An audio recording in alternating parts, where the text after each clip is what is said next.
আল্লাহ তাআলা কোরআন কারীমের মধ্যে বলেছেন শিরকের ব্যাপারে, ইন্নাল্লাহা লা ইয়াগফিরু আন ইউশরাকা বিহি ওয়া ইয়াগফিরু মা দুনা যালিকা লিমান ইয়াশা।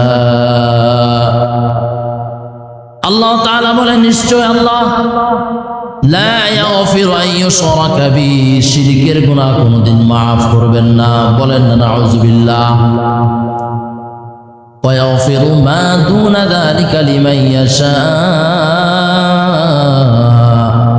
আর শিরকের ছাড়া যত গুনাহ আছে, গুনাহে কবিরা, গুনাহে সগীরা, এই যে যত গুনাহগুলো আছে আল্লাহ তাআলা তার ইচ্ছা তিনি চাইলে maaf করে দিতে পারেন, এটা তার ইচ্ছা।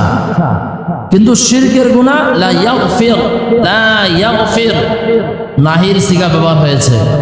এই গুনাহ আল্লাহ তাআলা কোনোদিন maaf করবেন না, সেই বেঈমানদের মতো চিরস্থায়ী জাহান্নামে থাকবে। নাউযুবিল্লাহ। এই জন্য শিরকের ব্যাপারে খুব সাবধান। আমরা তো সাধারণ কিছু মনে করে অনেকে শিরক করে ফেলি স্বাভাবিক ভেবে, বিশেষ করে যারা মাজার পূজারী এদের দ্বারা শিরকের কাজ বেশি হয়।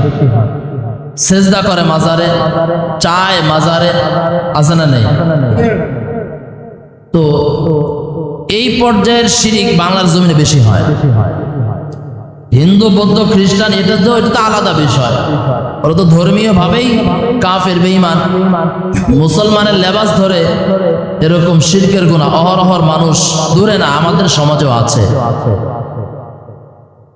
এটা হচ্ছে মারাত্মক একটা গুনাহ, আর এই গুনাহের প্রতি আল্লাহ তাআলা রাগান্বিত হন।